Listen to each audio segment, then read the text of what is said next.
hoje, sejamos zelosos. Uma expressão bíblica falando sobre zelo. Ser zeloso, segundo o dicionário, zelo é vigiar, é proteger, é tomar conta de alguém ou de algo com toda a atenção. Zelo também é definido como ter cuidado, como ter interesse.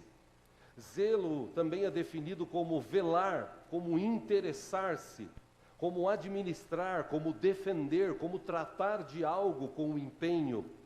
E também zelo é definido como precisão. Paralelo à palavra zelo, existe a palavra diligente, que na versão NVI que nós usamos, em vez de colocarem a palavra zelo, colocaram a palavra diligente. E tem a mesma conotação. Ser diligente é ser ativo, é ser aplicado, é ser zeloso, é ser cuidadoso, é ser rápido, é ser ligeiro, é ter prontidão. E por que eu quero falar nesse assunto? Porque o tempo que nós estamos vivendo está faltando provavelmente o zelo sobre as vidas de muitas pessoas que estão dentro das igrejas. As pessoas precisam aprender a ser mais zelosas naquilo que fazem, ter cuidado com o que falam. Nós estudamos mês passado. Ter cuidado com o que olha, ter cuidado com o que pensa, ter cuidado com o que faz. A igreja precisa ter cuidado. Afinal de contas, nós somos parte da igreja de Cristo nesta terra. E como parte da igreja de Cristo, e a gente entende que igreja de Cristo é uma igreja que foi lavada no sangue de Jesus, que tiveram os seus pecados perdoados, que receberam uma nova vida, que tem um nome escrito no livro da vida, e por isso essas pessoas são diferentes das outras. São consideradas, inclusive, filhas ou filhos de Deus. Jesus, o primeiro, o unigênito Filho de Deus, que depois que morreu na cruz, ressuscitou, se tornou o primeiro de muitos, segundo Paulo. E nós que somos filhos de Deus, ou de um Deus vivo, segundo a Bíblia, a gente precisa ter mais zelo com as nossas vidas.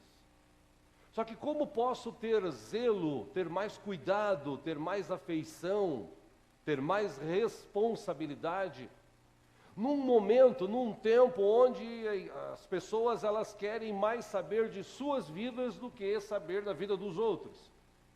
Como a igreja pode marcar a geração? Como a igreja pode agir como uma igreja lavada e remida no sangue de Jesus em meio a pessoas que estão contaminadas com o pecado? Talvez alguns diriam, escuta, mas vocês não têm mais pecados? Sim, nós temos alguns pecados. Só que aqueles que estão em Cristo, eles já não vivem mais da prática do pecado. Eles passam a ter zelo pela sua vida, zelo por aquilo que fala, zelo por aquilo que faz. Afinal de contas, ele representa alguém muito importante. E como servos de Deus, como servas do Senhor, como parte da igreja de Cristo, a gente tem uma responsabilidade de zelar por aquilo que nós vivemos, fazemos diariamente. Diariamente, como eu disse há pouco, nós somos perseguidos pelo inimigo. O diabo, o inimigo de nossas almas, ele luta ferozmente para nos destruir, para nos desviar, para nos afastar de Deus. Ele luta ferozmente para destruir os nossos filhos. Ele luta para destruir o nosso trabalho. Ele luta para destruir o nosso futuro. Ele quer fazer de tudo, tudo que você pode imaginar que pode ser feito, ele está tentando fazer contra nós. Inclusive, nesse momento que nós estamos aqui, ele deve estar em algum lugar desta terra, os seus demônios estão por aí, tentando tramar alguma coisa para nos destruir, para nos afastar de Deus. E ele é sutil, o diabo, como eu já disse aqui, ele não é tonto. Ele não chega na tua porta, bate e diz, epa, tudo bem, eu sou o diabo, está aqui meu cartão e eu vou destruir a sua vida. Não, ele faz isso sutilmente. Ele entra pela televisão, ele entra pela internet, ele entra na roda dos escarnecedores, que muitas vezes nós ficamos no meio dessas rodas de gente que fica falando palavrão, bobagem, mentira. Ele entra através de mulheres ou homens que se insinuam. Ele entra na vida dos nossos filhos através dos games, através das atrações que existem por aí. E nós precisamos tomar cuidado, a gente precisa ter mais zelo por aquilo que nós vivemos e por aquilo que nós somos. Nós temos que ser zelosos. E quando estudava a Bíblia sobre este assunto, um texto que me veio à mente claramente foi o texto de Apocalipse. O livro de Apocalipse, como falei aqui algumas vezes e também já falei pela manhã, o livro de Apocalipse é um livro difícil de se entender. É um livro de revelação. A própria palavra Apocalipse, traduzindo a palavra Apocalipse, isso quer dizer revelação. E Jesus um dia encontrou João, que estava na ilha de Patmos, lá vivendo um tempo de prisão, inclusive. Alguns dizem um tempo de descanso, outros dizem um tempo de prisão, mas ele estava lá e Jesus o encontrou. E Jesus revelou para João os fatos que aconteceriam nesta terra. Então, quando ele começa a revelação, sexta-feira nós estávamos aqui na reunião de oração e falamos um pouco sobre isso.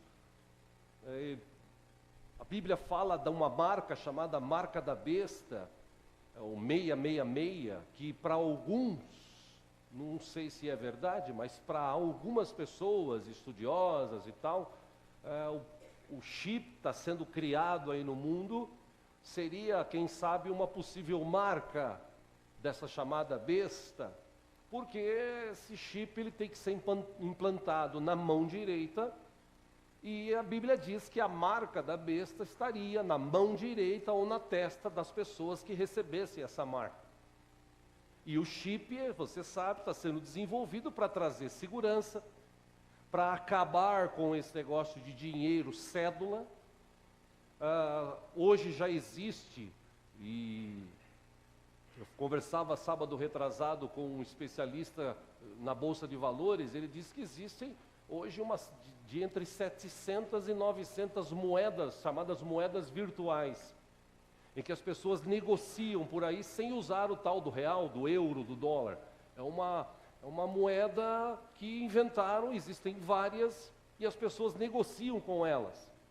E nessa negociação não entra valores físicos, é só virtual.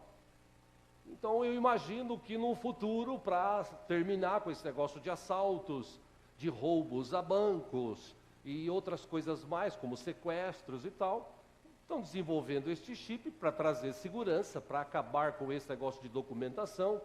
Por exemplo, quem já foi roubado alguma vez, levou sua carteira, você tem um transtorno de você ir na delegacia, tentar fazer um boletim de ocorrência, você tem um transtorno se não conseguir ir lá fazer pela internet, aí você tem que tirar todos os seus documentos novamente, e eles pensam no futuro em colocar dentro desse chip todas as informações de CPF, de RG, de carteira de motorista, conta de banco, enfim, tudo para facilitar a vida das pessoas. Então aí imagina-se algumas pessoas, como eu disse, que esse chip poderia, quem sabe, ser a marca da besta, porque sem esse chip, no futuro, ninguém vai comprar, ninguém vai vender, ninguém vai fazer nada, a não ser que tiver essa marca. Por isso que eu digo, o livro de Apocalipse, ele é difícil de se entender. Algumas questões que estão relacionadas no livro de Apocalipse já aconteceram, existem algumas que estão acontecendo e existem outras que ainda vão acontecer, segundo o texto de Apocalipse. É preciso estudá-lo, esmiuçá-lo, e ainda assim, estudando e esmiuçando, existem alguns teólogos que acreditam que o Apocalipse já aconteceu, outros acreditam que ele ainda vai acontecer, outros acreditam que já aconteceu há 100, 200 anos atrás, só que ele não se cumprimentou, ou não se complementou ainda, porque o livro de Apocalipse diz que um dia Jesus voltará para buscar a sua igreja, haverá um encontro nos céus, e esse encontro ainda não aconteceu, porque nós estamos aqui. mas que o livro de Apocalipse, existem várias dicas de que o mundo está nessa situação e está descrito ali, sim. Está descrito que haverá um falso Cristo, sim. Um falso profeta, sim. Está descrito que haveria uma besta que subiria do mar, que o pessoal pensa que é um animal e tal, não. É alguma coisa relacionada com alguma nação, com alguém poderoso. Ou seja, é preciso estudar. E esses estudiosos, quando eles pegaram o livro de Apocalipse, as cartas que Jesus, as palavras que Jesus trouxe para João de revelação, foram divididas em capítulos e esses capítulos em versículos. E naquilo que Jesus falou, do começo de Apocalipse, existe uma relação de igrejas, 7 igrejas que foram abertas pelo apóstolo Paulo e alguns outros irmãos. Essas igrejas eram na Ásia Menor, naquela região lá, próximo a Jerusalém e também em outros lugares. Estas cidades, elas tinham igrejas, tinham pastores, e Jesus trouxe através de João revelação acerca daquelas igrejas. E os estudiosos desenvolveram o seguinte: nesses últimos 2000 anos que nós vivemos, esses últimos 2000 anos, eles dividiram as cartas das igrejas em ordem cronológica, e nessa cronologia, a última carta para a última igreja, a 7ª igreja, eles compararam a escrita desta carta com a igreja do final do século XX, começo do século XXI. Que é uma igreja rica, que é uma igreja que só pensa em dinheiro, que é uma igreja que as pessoas não falam muito de salvação e sim de ter coisas. Então, nessa cronologia, nesse estudo, se nós vamos ler parte deste capítulo, tem algumas dicas de Jesus para aquela igreja específica, mas que também, se nós compararmos com a nossa igreja do século XXI, também serve para nós. Gostaria de ler, depois dessa pequena explicação, o livro de Apocalipse, capítulo 3, a partir do versículo 14. Se houver alguém sem Bíblia do teu lado, se você puder repartir a leitura, por favor, faça isso.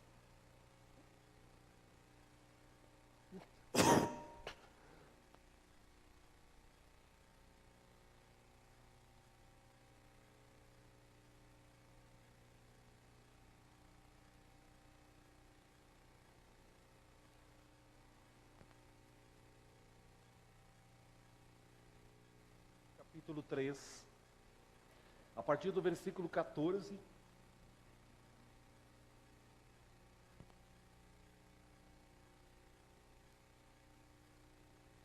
Diz o texto, Jesus falando ao anjo, ao pastor da igreja em Laodiceia. Jesus fala para João, ao anjo da igreja em Laodiceia: escreva, estas são as palavras do Amém, a testemunha fiel e verdadeira, o soberano da criação de Deus. Versículo 15, Jesus fala para a igreja: conheço as suas obras, sei que você não é frio nem quente. Melhor seria que você fosse frio ou quente. Versículo 16, assim, porque você é morno, não é frio nem quente, estou a ponto de vomitá-lo da minha boca. Versículo 17, você diz: estou rico, adquiri riquezas e não preciso de nada. Lembre-se, Jesus está falando para uma igreja e a igreja responde. Versículo 17, a resposta é: estou rico, adquiri riquezas e não preciso de nada. Tipo assim, eu não preciso de igreja, eu não preciso do chefe, do dono, do senhor da igreja. Eu tenho a minha vida, eu tenho meus recursos, eu tenho tudo que eu quero, eu não preciso. Aí Jesus diz para a igreja: não reconhece, porém, que é miserável, digno de compaixão, pobre, cego e que está nu. Versículo 18: dou-lhe este conselho: compre de mim ouro refinado no fogo, e você se tornará rico. Compre roupas brancas e vista-se para cobrir a sua vergonhosa nudez. E compre colírio para ungir os seus olhos e poder enxergar. Versículo 19, Jesus continua dizendo: repreendo e disciplino aqueles que eu amo. E se você está aqui hoje, pode ter certeza que Jesus te ama. Amém? Fala para a pessoa ao teu seu lado, lembra a pessoa do esquerdo, do direito, diga assim: meu irmão, Jesus nos ama. É por isso que a gente está aqui, é por isso que a gente está estudando a palavra. Versículo 19, repetindo: repreendo e disciplino aqueles que amo. Por isso, seja diligente e, como eu disse na versão antiga, seja zeloso e arrependa-se. 20, Jesus diz: eis que estou à porta e bato. Se alguém ouvir a minha voz e abrir a porta, entrarei, cearei com ele e ele comigo. 21, ao vencedor darei o direito de sentar-se comigo no meu trono, ou em meu trono, assim como eu também venci e sentei-me com o meu Pai em seu trono. 22, Jesus termina dizendo: aquele que tem ouvidos, ouça o que o Espírito diz às igrejas. Algumas coisas também para você entender desse texto. Por que Jesus usou essa expressão frio, quente, colírio, roupa? Já expliquei aqui uma vez, expliquei de manhã e explico de novo para quem está aqui ou assistindo. Aquela cidade, essa cidade de Laodiceia, era uma cidade que era um local de passagem. Muita gente passava por lá. Por exemplo, em Hierópolis, se eu não me engano, Hierópolis, acho que é o nome da cidade, Hierápolis. Era uma cidade que mandava pelos seus aquedutos água, e era uma cidade terma, e vinham águas quentes. Diz também a história, conta alguns historiadores, que havia uma outra cidade próxima que também mandava água fria. Só que quando essas duas águas se encontravam e chegavam em Laodiceia, elas se tornavam uma água morna. Essa é a explicação dos estudiosos em relação a esse fato de ser morno, de ser frio ou quente e não ser morno. Por ser uma cidade onde se passava muita gente que negociava, era uma cidade que havia bancos. Por exemplo, você que mora aqui em São Paulo, quem vem do interior e vai para Guarulhos, agora, depois que terminar a obra aí do Rodoanel, não vai ser necessário. Mas quem vem do interior e vai para Guarulhos, ele é obrigado a passar pela Marginal. Quem vem de cidades do interior, ele é obrigado a passar pela cidade aqui, pela Marginal, para sair para as outras cidades aqui da região. Essa cidade de Laodiceia era mais ou menos isso. As pessoas passavam de um lado para o outro, os mercadores, vendedores, pessoas que vendiam os seus panos, os tecidos da época. Laodiceia era uma cidade que havia muitos tecidos, loja de tecidos. Havia alguns tipos de banco que eles trocavam moeda, trocavam dinheiro por algumas coisas, como tecidos. Havia também uma escola de medicina naquela cidade. E naquela escola de medicina, eles desenvolveram um tipo de colírio, que muita gente de muito lugar ia lá para comprar esse colírio, para melhorar a visão, né, restaurar algumas visões. Enfim, essa cidade de Laodiceia era uma cidade assim, se eu pudesse comparar com hoje, seria uma cidade como São Paulo. Uma cidade rica, uma cidade abastada, uma cidade que muita gente vem para cá, passa por aqui, negocia por aqui. Se pudéssemos comparar, seria na devida proporção, claro. Era uma cidade pequena. E por ser assim, havia uma igreja lá. E o pastor da igreja era um pastor que pregava a palavra. Ele anunciava o evangelho. Ele falava para as pessoas: vocês precisam mudar a vida de vocês. Vocês precisam nascer de novo. Vocês precisam ter uma nova vida. aquele que está em Cristo, nova criatura é, as coisas velhas passaram, tudo se fez novo. Ele pregava isso lá. Só que o povo, por conta daquilo que eles tinham e viviam, por ser uma cidade assim, era um povo disperso. Era um povo que estava vivendo uma mornidão espiritual. Eles eram mornos espiritualmente. Para eles, vou citar aqui alguns exemplos. Ir à igreja ou não, tanto fazia. Eles não tinham dificuldades em faltar aos cultos, às reuniões, porque aquilo não fazia falta para eles. Eles não tinham aquele prazer de ir, de participar. A maioria deles não participavam também dos trabalhos da igreja, quesitos convidar pessoas, evangelismos. Eles não tinham esse interesse. Eles tinham interesse em ir da igreja, assistir o culto, acabou o culto e ir embora para casa. E isso quando sentiam de ir. Então muitos deles começaram a viver uma vida espiritual morna. Aquele que não é quente nem frio, porque o quente é aquele que está na igreja, que é ativo, que ora, que jejua, que evangeliza, que canta. Na hora de cantar ele bate palma mesmo, ele glorifica ao Senhor. Esse é o crente considerado quente. Aquele que lê Bíblia, que conhece Bíblia, que fala da Bíblia, que vive a palavra de Deus. E existe o frio, que é aquele cara que não está nem aí para nada, que não quer saber de igreja, que não quer saber, num dia aceitou a Jesus, mas as coisas da vida, se você ler a parábola do semeador, Jesus fala para isso, as questões da vida fizeram com que essa pessoa ficasse fria, distante. Ela é distante, ela não está nem aí. E por incrível que pareça, nós temos pessoas assim aqui na nossa igreja, que aparece 1, 2, 3 vezes ao ano. Esse é considerado uma pessoa fria. Mas também tem aqueles mornos, que são aqueles que estão, ele não é nem quente nem frio. Ele vem à igreja, ele sente arrepios, ele sente aquilo outro, acabou aquilo, acabou. Ele não vive isso durante a semana. Ele não lê a Bíblia, ele não estuda, ele não se aprofunda, ele não gasta tempo orando, ele não tem prazer de falar de Jesus, ele fala mais do time de futebol dele do que de Jesus.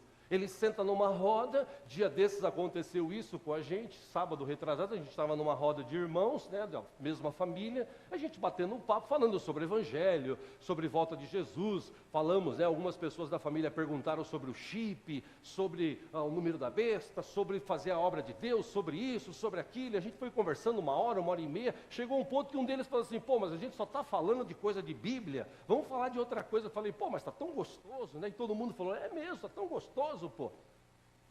Mas tem gente que se reúne, ele fala de futebol, ele fala de política, ele fala mal da vida dos outros, mas de evangelho mesmo, cristão, ele não fala. Entenda-se, eu imagino que uma pessoa dessa, ela está morna espiritualmente, ela conhece, mas ela não tem desejo de falar. E Jesus, ele olha para essa igreja, de uma cidade como essa, cidade rica, abastada, a igreja também era rica e abastada. Mas os cristãos da igreja eram pessoas mornas espiritualmente, eles não estavam nem aí. E Jesus olha para a igreja e fala assim, escuta, vocês estão mornos espiritualmente. Eu estou a ponto de vomitar vocês, porque vocês estão mornos. Aí a igreja responde para Jesus dizendo o seguinte, nós não precisamos de nada. Nós somos ricos, nós adquirimos riqueza, a gente não precisa de nada, Jesus. Você está enganado. E Jesus responde dizendo, sim, vocês precisam. Porque essa riqueza que vocês têm, isso aí não vale nada no reino dos céus. Vocês precisam adquirir o verdadeiro ouro, o ouro precioso. E esse ouro precioso você adquire quando você começa a se dedicar a Deus e a sua obra. Porque Paulo, eu já disse aqui, repito, lá no livro de Coríntios, ele dá um discernimento sobre isso. A obra que cada um fez será passada pelo fogo, e se for uma obra que trouxe bons resultados, essa obra se tornará como um ouro, e a pessoa ganhará o seu galardão. Se não, se for como palha, um serviço sem nada, ela vai se queimar. Então, Jesus está dizendo, se eu fosse vocês, e ele deu uma dica lá no livro de Mateus, se você tiver que juntar tesouro, junte tesouro lá no Banco Itaú S.A. Amém, irmãos? O que Jesus falou? Se você tiver que juntar tesouro, junte tesouro. Porque é para lá que nós vamos. O que nós temos aqui, a gente tem que deixar isso daí, a gente não pode deixar que isso domine as nossas vidas. Que isso determine as nossas vidas. E o que estava acontecendo lá era exatamente isso. A igreja, ela estava dispersa, ela estava morna, ela não estava nem aí, ela estava querendo viver a vida. E eu falei aqui já, só em São Paulo hoje existe mais de 45 shoppings que podem levar as pessoas para curtir, fazer. Pastor, mas eu não posso ir no shopping. Meu irmão, você pode ir no shopping para o que você quiser. O que eu estou querendo te dizer é que essas coisas que existem hoje, elas não podem determinar o teu ser cristão. Deve haver dentro do coração do cristão, e Jesus chama a atenção dessa igreja dizendo o seguinte: vocês têm que despertar, porque essa riqueza de vocês não é nada. Vocês estão usando roupas bonitas, como eles usavam roupas bonitas na época, boas, porque era uma cidade que tinha muito comércio de tecidos. Ainda assim, com estas roupas bonitas, vocês são pobres, miseráveis e nus. Se eu fosse vocês, eu comprava uma roupa branca revestida, e essa roupa branca, entenda essa expressão comprar, adquirir essa roupa branca para cobrir a tua vergonhosa nudez, porque isso está trazendo vergonha para você. Você está usando roupa bonita por fora, mas por dentro a tua vida é vergonhosa. Então Jesus olha para a igreja e fala: vocês precisam mudar a atitude de vocês. E por último, Jesus diz para esta igreja, e como eu falei aqui de manhã, essa é a questão que mais me chama a atenção. Porque Jesus, ele olha para a igreja, ele diz: eu amo vocês, e é por isso que eu estou repreendendo vocês, porque eu amo vocês. E Jesus diz assim: eis que estou à porta e bato. Toda vez que eu leio este texto, isso me chama muito a atenção, porque, meu irmão, se Jesus está batendo na porta, é porque ele está do lado de fora. Jesus está do lado de fora, dizendo para a igreja: eu estou à porta batendo. Jesus está querendo entrar na igreja. Mas a igreja, ela está tão senhora de si, ela está tão rica, ela está tão famosa, que ela não quer Jesus. Ela vai à igreja, ela se reúne, ela canta, ela ora, mas saiu daquilo ali, ela não quer viver Jesus, ela quer Jesus lá no lugar dele, ela quer viver a sua vida. Ela não consegue nem enxergar, porque Jesus fala: eu tenho um colírio que vai melhorar, abrir os teus olhos. Quem esteve aqui mês passado, a gente estudou sobre isso. Se os teus olhos forem bons, disse Jesus, todo o teu corpo será bom, toda a tua vida será boa.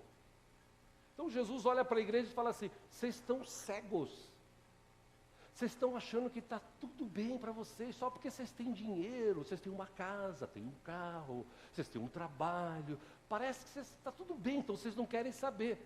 Mas Jesus diz: eu ainda estou à porta. E Jesus é tão maravilhoso, que mesmo vendo uma igreja assim, Jesus ainda está na porta batendo e dizendo: deixa eu entrar, porque se eu entrar, eu vou cear com você e você comigo. Jesus ainda tem interesse em ter relacionamento comigo, contigo, com todos aqueles que têm Ele como Senhor e Salvador. E todos aqueles a quem vierem no futuro a aceitá-lo como Senhor e Salvador, Jesus nunca vai desistir, Jesus sempre vai amar, Jesus sempre vai insistir, sempre vai bater na porta e dizer: ei, se você abrir, eu vou entrar e vou mudar a tua vida. Jesus queria mudar a vida da igreja de Laodiceia. Jesus quer mudar a vida da igreja do século 21. A igreja precisa acordar, a igreja precisa despertar. E por isso que ele diz aqui: seja zeloso e arrepende-te. Seja diligente, seja esperto, seja atento, seja diferente, tenha cuidado e desperte porque eu estou batendo na tua porta e dizendo, eu estou aqui, eu quero mudar a história da tua vida. Sabe, meus irmãos, eu entendo isso, que muita gente hoje, e eu estou encerrando aqui, começando a encerrar aqui a minha ministração para a gente participar da ceia. Eu entendo que muita gente hoje, que está dentro da igreja, ele não tem mais aquele zelo que ele tinha quando ele recebeu Jesus como Salvador. Ele não tem mais aquele zelo, aquele desejo, aquela vontade, aquela preocupação. Lembre-se que, segundo o dicionário, eu disse isso há pouco, a expressão zelo pode ser traduzida como tomar conta, com atenção, ter cuidado, ter interesse, administrar, defender, empenhar-se, fazer as coisas com precisão, velar, é uma expressão bíblica, né? Deus vela pelas nossas almas, cuida. Quer dizer, o que custa nós hoje como cristãos zelarmos pela nossa vida espiritual? Porque eu sei, meus irmãos, que boa parte dos cristãos hoje vive trabalhando diariamente, amém por isso. Mas é aquela velha máxima, eu estou cansado quando eu chego em casa, eu quero tomar banho, me deitar, assistir televisão, e aí assiste uma novela, assiste 2, assiste 3, assiste 4, assiste 5, assiste um filme, assiste um jogo. E, pastor, mas eu não posso assistir. Meu irmão, eu já falei aqui, você assiste o que você quiser. E é por isso que a gente vive num país de gente emburrecida. Porque, infelizmente, a maioria não tem canal pago. Porque se tivesse canal pago, você assistiria outras coisas. Mas mesmo com canal pago, existe muita porcaria também neles. Mas esses canais de televisão que nós temos no Brasil, que comandam, que determinam, que trazem informações, na maioria das vezes mentirosas, que empurra a goela abaixo, com as suas propagandas, produtos, serviços, homossexualismo, lesbianismo, mentira, adultério, traição. É isso que essas televisões mostram. E o povo brasileiro não vê a hora de chegar em casa, tomar um banho e sentar na frente da televisão e descansar. Meu irmão, é por isso que a gente vive nesse emburrecimento. Porque se você for na França, se você for na Europa, segundo consta o francês, ele lê em média 20 livros por ano. Aqui no Brasil, o brasileiro mal lê um livro, aliás, mal lê a bula. Porque tem gente que toma remédio e não lê bula. Mal a bula do remédio lê. Tem gente que compra um carro novo, ele não lê o manual. Aí ele tem um monte de recurso, o carro ele não sabe o que faz. De repente, um belo dia ele aperta um botão e fala, nossa, subiu a antena. Eu não sabia. Porque ele não lê. E nós precisamos ler a palavra. Nós precisamos ler livros. Tem muitos livros de cunho evangélico, tem muitos livros aí de pessoas, de pensadores inteligentes, que podem nos trazer conhecimento. Pastor, mas que quando eu começo a ler, eu não sei o que acontece, é uma magia, eu durmo. Isso já aconteceu com você? O brasileiro é assim, ele fala de ler, ele dorme. Agora fala que vai passar um filmão no tela quente, ele fica até o último minuto e põe palitinho ainda no olho para ficar aberto assim, para não dormir. Jesus olhou para aquela igreja e disse, vocês precisam tomar um posicionamento, mudar a história de vocês. Jesus, eu creio, está olhando para a nossa igreja hoje aqui, e olhando para nós dizendo, escuta, como o Paulo disse, se Deus falou no coração dele, isso vai acontecer, virá um novo tempo, virá um tempo de alegria, virá um tempo de crescimento. Amém. Mas isso virá sim, se Deus encontrar a gente nesse lugar aqui, que olha para Ele e clama por sua infinita misericórdia. Gente zelosa, gente diligente, gente que se arrepende, gente que olha para si e fala assim, realmente eu preciso mudar o meu estilo de vida. Eu preciso viver de um jeito diferente daqui para frente. Vocês que são adolescentes, vocês que são jovens, homens, mulheres, nós precisamos tomar um posicionamento, porque nós somos escolhidos, chamados por Deus, para a gente viver uma nova vida, para marcar essa geração, para mostrar que tem gente que é diferente. Ele não é do ET, ele não é do outro planeta. Ele está aqui, ele vive aqui, mas ele consegue ser diferente naquilo que ele faz, naquilo que ele fala, nos seus gestos, nos seus pensamentos. Os seus olhos são bons, a sua mente ela é boa. Pessoas assim que têm visão espiritual. E Jesus disse para aquela igreja: eu tenho um colírio para curar vocês. Quem sabe Jesus passa esse colírio hoje também nas nossas vistas, para que a gente possa enxergar o que a gente não está enxergando, que a gente possa despertar em nome do Senhor Jesus. Amém, irmãos? Por que Jesus falou isso para aquela igreja? Por que eu estou falando isso aqui hoje, debaixo, creio, da autoridade de Deus? Porque Deus me ama, Deus te ama, Deus quer ver a gente bem. Amém? Crê nessa palavra? Feche os teus olhos por um instante, vamos orar.